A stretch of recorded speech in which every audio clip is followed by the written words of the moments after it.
Adema, a very, very quick one. This man, Oshieze,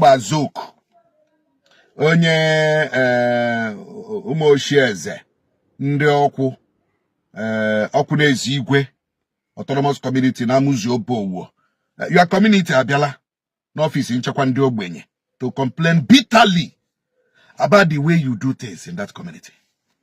You know, about the way you behave in that community. And, mgbe community bịara kwuwe na ike agwụla ha ebe one person or two no because of otu onye ahụ shi akpaga agwa na the community. Na probably that person must be considered dangerous to the community. You got that? Now, only one lady, the former Noshri, one guy na Botobechi. Lere koye jibo ihe nwanya no na dijikwe no nwanaka. At the point this guy this guy akocha ya ihe n'ụzọ eyewitness is not there. Gba this lady ọtọ nwanyị mmadụ gba ya ọtọ gbarazi ọsọ gaa na nke this Oshieze the man eje shelter ya the man ekpuchie ihe mgbe ụmụnne this young lady this woman no na asị that guy bịa ka egwu anyị ihe ijiri kọọ nwanne anyị nwaanyị ihe. Come and tell us why you beat our sister. This man has said, Habiawa, no lea. Habiawa no lea ka hana ka ekushe. Those guys are saying, Manahana Habia no lea. You know, hey, we got all of that guy. Jeme here. Now, Oyaka this Oshieze, there is some youth in his community. Now, who didn't this Jeme here? Na nke this young man okuru this woman no na di ihe oba yo just ndene enweghị ihe ha ma about imebi ụlọ mmadụ ịkọwashi ụlọ mmadụ ya ejeburu police according to allegedly Otoko police DPO ndị army ndị talks hele some youths enwere na Oshieze ahụ lewe n'ụlọ ha nke onye ka eruru n'ụlọ ya agbaka ya aba elutuo onye ke ruru n'ụlọ ya agbaka ụlọ aba elutuo. O nwere one young man shi obodo oyibo lọta 5 million cefas o ji ahaji ụlọ ya ndị eburie 5 million cefas o ji obodo oyibo lọta o ji ahaji ụlọ ya. These guys eburie, you know, ya this guy ka police na amị ha na-atụ the man ụjọ. This Oshieze ya dịka ha na-atụ ya ụjọ, ya dịka ha na-egetere ya ntị, ya dịka ihe o kwuru ka a na-eme. Amami na aghọta ya dịka ihe o kwuru ka a na-eme. Now, apart from that one, all these people, these youths, no Oshieze, the same woman, this young boy, this young man, buy auto, Kokolia, maybe Henolia, a complainant with the case in a police station. DPO or we there where? About DPO, I say, that man, landlord, landlord, you know, I mean, I got a bem landlord again. Landlord you cannot call your landlord to order. Landlord against the law. You cannot caution your landlord or arrest your landlord. Landlord got to obey the law.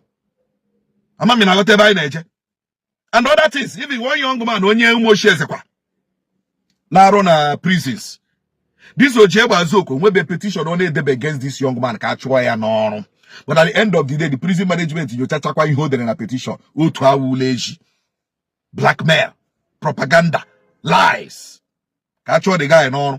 The guy, maybe the guy were a threat to him. Him on a security, or a threat to him. Or anything, you security. Because I feel and also I feel a police na ba, feel game na ba. You know, I feel everybody na ba. Na enye nsogbu n'obodo. Nwe be ebubo na ebubo that young man, on a rushing there unknown gunmen egbe. No na plant re ndị mmadụ egbe. No na eme this, on eme that. At the end of the day, the prison management you chachakwa ihe a chọpụta na aka this young man dị ọcha. O nwekwere ndị okoburu leta Abuja. Kukpuo ha na police na Abuja ebe ahụ.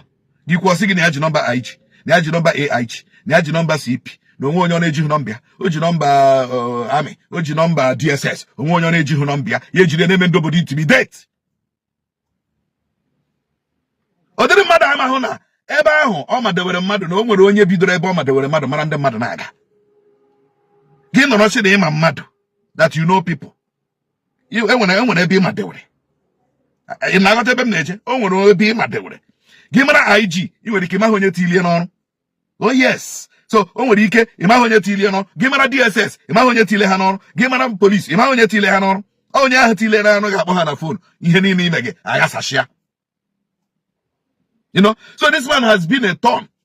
You know, a Buari says elect. When the community have an Eze, give no part of the same community when Eze. Now says elect. Is it not aberration?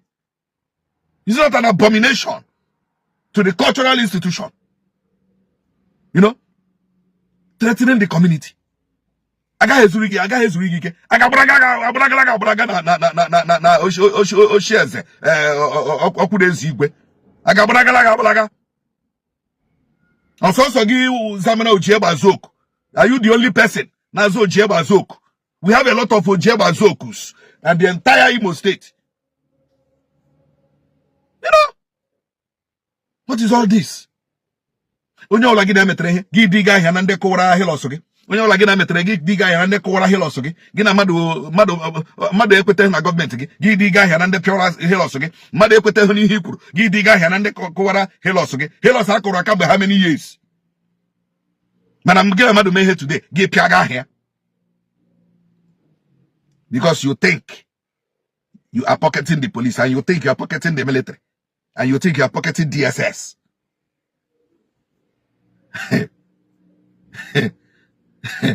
Anyway, your community, they reported bitterly against you. And I will recall that Nokwa give the same Ojeba Zokua. When you try to pervert justice in the murder of a particular woman, and Ambise, when the community came to our office, I reported you too. I reported you. Neither is through the case. A case that is meant for the court. Ojeba Zoku. Anebie. Anota no one court no lea. Nana bet you ibe no lea. When you be ya ko go register ibe, abia ibe no lea. Ese leto. Anadum no kuno na court. Gine ibe no loge. I blame the government. I blame Odire Madage say for all Ebrugi. Ebrugi on Rodebe Odire de Madage na ano. Akukwo gi na prison gi jenga Jesuike. Him na gbago be joke.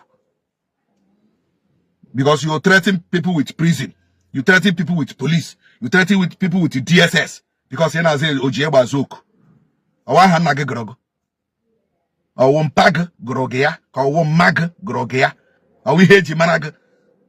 Awi he okika bia maji maraga. But kai bogo Ojeba Zoku because awo heji managa. But all hag. Okay, they are aware. No hag. So your community is bitter. Chegaria ubuoge kaforolage. Chegaria, do not be a terror and a nuisance to your community. Awo na nege ma police. Awo na nege ma DSS. Awo na nege ma army. Awo kwano na nege when it talks. Awo sosoge. Nobody has monopoly of violence. Nobody. Emanka ozo. Chegari ubuoge kaforogo.